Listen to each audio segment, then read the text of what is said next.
Families have different needs than solo travelers, such as larger hotel rooms, multipliers that make it easy to earn a large amount of points, and ways to save money on food. So I made a list of a few credit cards that will make your next family vacation cheaper and more enjoyable. And the first option is a Hilton Honors Aspire card. The first benefit of this card that I like is you get a complimentary Clear Plus membership. So you simply sign up for Clear Plus using this card and they will give you a $189 statement credit to cover the cost of the membership. If you have kids under the age of 18, you can add them to your Clear membership for no additional cost. I have used Clear at a couple different airports and I was able to get through the security and the lines within 10 to 30 minutes depending on the airport. And if your kids are under a certain age, not having to stand in long lines will bring you so much more peace during your vacation. And if you are traveling with another adult, you can add them to your Clear membership for an additional cost, but it will still be less or cheaper than them getting their own Clear membership. They also have a new benefit where you can get up to $200 twice a year for purchases made directly with participating Hilton hotels. And to me, when I read the fine print, what counts as an eligible purchase isn't exactly clear, but from what I understand, any establishment on the property, such as a restaurant, a spa, or any type of entertainment, counts as an eligible purchase. But I would just double check when you get there to be sure. If you're traveling with, let's say, a family of 4, having a $100 credit to use at a restaurant is going to be very helpful and very convenient. The next benefit is the $200 annual flight credit, which is issued quarterly as $50 statement credits. JetBlue has flash sales every now and then where you can get a flight one way for $49 to $99. And I know Southwest also has something similar to that. I'm not sure. I think it's around $100 per flight. So if you plan it right, and they don't really give you a heads up, you kind of just have to check your email. So I recommend you go on JetBlue and Southwest.com and sign up for their email list. But if you time it properly and you do it right, if you book during a flash sale and also get that $50 statement credit, that could save you hundreds of dollars on your booking. And also, in my experience in the past year with flying more frequently than I ever have in my entire life, sometimes it feels like if you book your flight months in advance, you're going to be saving more money because as you get closer to the dates, the flights get more expensive, which they do. But if you are able to fly JetBlue or Southwest and you catch that flash sale, I promise you are going to save more money than if you were to book it months in advance. And I personally always monitor the price of my flights and hotels even after I book, and I recommend you do the same because last February I booked a flight for December. And in November, I checked the price of the flights because JetBlue was having a sale. And lo and behold, it was much, much cheaper. And I ended up saving $500 on my entire booking when I rebooked the flight. I also have a trip coming up in 2 weeks and I booked that hotel stay in November. It's January now. And I checked the prices literally last night and it was cheaper. Now I was going to cancel and rebook on my own on the website, but I ended up calling just to make sure that I was going to be able to cancel and get a full refund. And the guy ended up checking it for me and I was able to save an extra $30 by calling over the phone.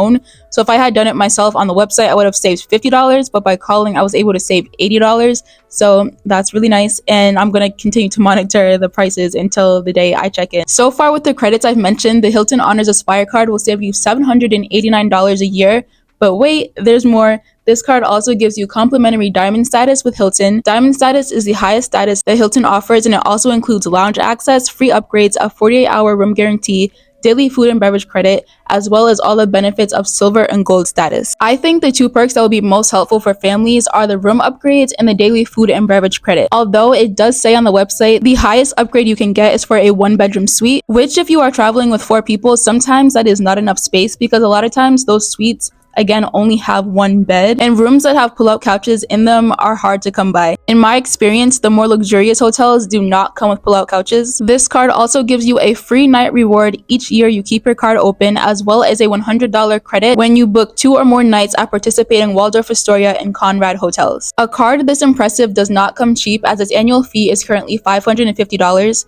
I do really like the multipliers on this card and think you'll find it easy to earn points because you get 14 points per dollar on Hilton hotel purchases, 7 points per dollar on flights, car rentals, and dining, and 3 points per dollar on all other purchases. The only con I can think of with this card is just that because it's a Hilton card, you won't be able to transfer your points anywhere else. It's a Hilton card, which means that all the points you earn can only be used to book hotels with Hilton. But with all the money this card helps you save and with the status you get, I think it definitely makes sense for certain families. And the next card we are talking about is the City Premier card. And the reason I wanted to include this card is because if you are traveling on a budget, this card's transfer partners are really budget friendly. For example, you can transfer your City points to Wyndham Hotels, and Wyndham Hotels is really one of the only hotel chains left where you can book a night for under 10,000 points. JetBlue is also one of City's transfer partners, and I've seen one-way flights on JetBlue for as low as 5,000 points, points, especially if it's during a flash sale. Also, Delta is not one of Citi's transfer partners, but Virgin Atlantic is, and you can book Delta flights on Virgin Atlantic for sometimes a fraction of the price. Overall, this card's transfer partners are really family friendly and are going to help you get affordable redemptions that are going to make your points stretch a little farther. With this card, you will earn points on all your daily spend with 10 points per dollar on hotel and car rental bookings made through the Citi Travel Portal, 3 points per dollar at supermarkets,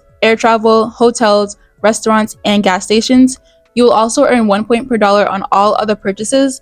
This card has an annual fee of $95. I would say the Citi Premier card is better if you're looking to book affordable vacations and you need more flexibility, as you're able to take advantage of 17 transfer partners. The Hilton card is better if you are loyal to Hilton and want to focus on elevating your hotel experience, as you'll be getting more upgrades, free food, better service, but also receiving credits to help you save money on flights and clear. And if you do like the Hilton card but can't see yourself paying such a high annual fee, you can also choose the Hilton Honor Surpass card, which gives you gold status, a free night reward, a $200 Hilton credit, and the annual fee is only $150. And I also wanted to give you some tips to help you make a decision for yourself, because I only gave you 2 options, but there are a plethora of cards to choose from. You should first consider what the welcome bonus is and if you are able to meet the spend requirement within that time frame. If a card requires you to spend $6,000 in 4 months and there is no way you can do that, it's best to apply for a different card because you don't want to miss out on receiving your welcome bonus. This is likely the largest sum of points you will ever receive and can allow you to book round-trip flights for your entire family, or could equal 2 to 3 nights at a hotel. And next, when it comes to the credits a card is offering you, I really want you to think about the requirements for using that credit and if it's something that you want to do. For example, when I first applied for my Amex Gold card, I was most excited about the $100 hotel credit, but in order to get this hotel credit, which I knew at the time of applying,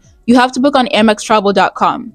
What I didn't realize is that I actually prefer to book my hotels directly with the hotel company. And sometimes when you're booking your hotel on amextravel.com, you are paying significantly more. And what you could be paying is more than $100, which is the reason you're booking on Amex Travel anyway, to get that $100 credit.